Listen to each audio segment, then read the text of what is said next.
Yeah, I don't know what to tell you. I generally don't. We have entered the upside down, the Twilight Zone, and the Bizarro White House all at once. Because Donald Trump, yes, that Donald Trump, is in the Oval Office, absolutely vibing with Zoran Mamdani. Trump isn't yelling. Mamdani isn't yelling. Nobody threw a stapler. New York mayors aren't spontaneously combusting. And Trump is talking like Mamdani is his long-lost nephew from Queens. So buckle up. This is the strangest, most multiverse-shattering Oval Office meeting I've ever seen. Let's jump into these numerous moments that made me ask, did somebody spike the White House water with ayahuasca? Walmart said that Thanksgiving this year is exactly 25% less than last year, so that's good for New York, good for everybody. Nothing says robust economic analysis like quoting Walmart in the Oval Office. Next week, he's going to announce foreign policy based on a Costco sample tray. I feel very confident that he can do a very good job. I think he is going to surprise some conservative people, actually. Trump giving Mamdani a glowing performance review is not on my 2025 bingo card. This is like Darth Vader recommending Luke for a promotion. I think both President Trump and I, we are very clear about our positions and our views, and what I really appreciate about the president is that the meeting that we had focused not on places of disagreement, which there are many, and also focused on the shared purpose that we have in serving New Yorkers. Brother, Zoran, my guy, you just said you and Trump shared purpose. Are you okay? Blink twice if you're trapped in a hug. I've been called much worse than a despot, so it's not that insulting. I've been called worse than a despot? Sir, that's not the flex you think it is. This is not Yelp. You don't get points for being downgraded from fascist to meh. King of Saudi Arabia just left yesterday. We had some great meetings, and he's made a contribution toward the United States of more than $1 trillion.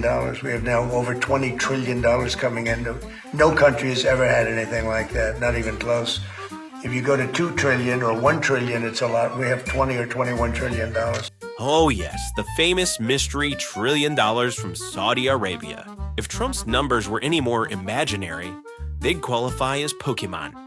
We actually have now, for the first time, peace in the Middle East after 3,000 years. 3,000 years of conflict solved by Trump's vibes? Somebody please check the Oval Office carbon monoxide levels.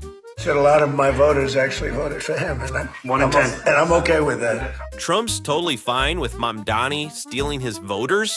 This is the first time in history he hasn't accused someone of rigging something. Even the universe is like, wait, what? We're going to make sure that if there are horrible people there, we want to get them out. I think he wants to get them out maybe more than I do. Trump casually admitting Mamdani wants to remove bad guys more than he does is wild. This is the political version of, yeah, he cleans the apartment better than me. Whatever. We've got windmills all over the place. They're going to have to start using other methods because their energy is out of control. Every time Trump brings up windmills, somewhere a physics professor screams into a pillow. Their energy is out of control? Sir, they spin.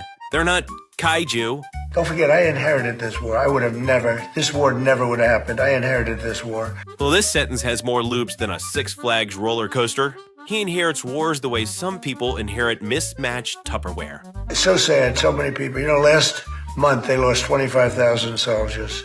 25,000 last month? Trump drops casualty numbers like he's announcing a raffle prize. Congratulations, you've won unnecessary panic. Bernie Sanders and I agreed on much more than people thought. And when he was put out of the race, I think quite unfairly, if you want to know the truth, many of the Bernie Sanders voters voted for me. Trump claiming Bernie voters love him is like McDonald's claiming vegans are secretly big fans. Sir, that is not how math works, nor humans. We agree on a lot more than I would have thought. I think I want him to do a great job, and we'll help him do a great job. Trump offering emotional support like he's Mamdani's little league coach is unreal. What is happening? Did someone replace the Diet Coke with chamomile tea? One of the things I would love to be someday is the mayor of New York City. Being the mayor of New York, and especially now, because I think you're at really a turning point, one way or the other. Oh, fantastic. Trump wants to be mayor now. New York is about to unlock the secret bonus level nobody asked for. He came out of nowhere. What'd you start off at 1 or 2? And then I watched. I said, who is this guy? He was at 1, then he was at 3, then he was at 5, then he was at 9. Then he went up to 17. I said, that's getting a little bit interesting, right? And then all of a sudden he wins a primary that nobody expected he was going to win. It's a great tribute. I mean, it's an amazing thing that he did. This is the longest magical numbers bedtime story Trump has ever told. He's narrating Mamdani's rise like a sports announcer on sedatives. When I spoke to Trump voters on Hillside Avenue, including one of whom was a pharmacist that spoke about how President Trump's father actually went to that pharmacy not too far from Jamaica Estates, that people were tired of seeing our tax dollars fund endless wars. This sounds like a side quest from GTA Queens Edition. A Trump voter, a pharmacist, a story about his dad, and world peace. What was in that prescription bottle? Because I think he's different. All right? I think he's different. And that can be in a very positive way. But I think he's different than, your typical guy. Runs, wins, becomes mayor maybe, and nothing exciting. He's different. This is what you say when your friend starts dating someone who collects swords and you're trying to be polite. We have a great portrait of FDR that I found in the vaults. That was missing for years. I found it, and I put it up. He's a Democrat, to the best of my knowledge. He's a Democrat. Trump discovering a lost FDR portrait like it's National Treasure 3 is incredible. Also, the line, to the best of my knowledge, he's a Democrat, is going in the history books under sentences that did not need to be said. I don't care about affiliations or parties or anything else. I want to see if this city could be unbelievable, if he could be a spectacular success, I'd be very happy. Trump suddenly not caring about political affiliation is like a cat suddenly not caring about laser pointers. This man just picked fights with wind turbines. But sure, now he's above labels. President, Republican Elise Stefanik has campaigned multiple times by calling Zora Mamdani a jihadist. She's out there campaigning, and you say things sometimes in a campaign. Oh, fantastic. We've reached the words don't count if you're running for office portion of the program. By that logic, my taxes are optional when I'm running late for brunch. Press has eaten this thing up. I've had a lot of meetings with the heads of major countries. Nobody cared. This meeting that you people have gone, outside you have hundreds of people waiting. This is just a small little group. For some reason, the press has found this to be a very interesting meeting. The biggest people in the world, they come over from countries nobody cares. But they did care about this meeting, and it was a great meeting. Go ahead.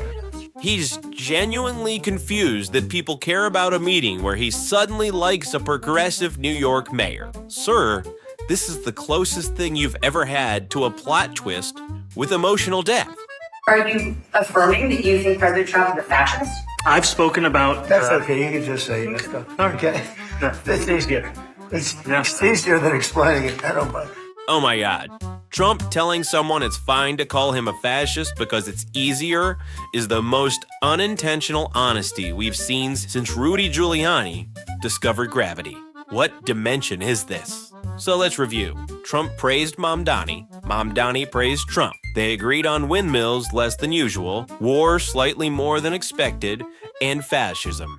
Well, they both just kind of shrugged at it. This entire Oval Office meeting felt like watching two Marvel characters from different franchises improv a scene with no script. And honestly, I'm glad the cameras were rolling, because we now have irrefutable proof that even in the strangest possible timeline, Trump's sentences still exit the plane at random altitudes. Thanks for watching the NBS Project. And remember, because next week, we might wake up in the universe where Trump endorses universal health care and Mamdani sells NFTs. And frankly, I don't have the emotional bandwidth for another timeline shift.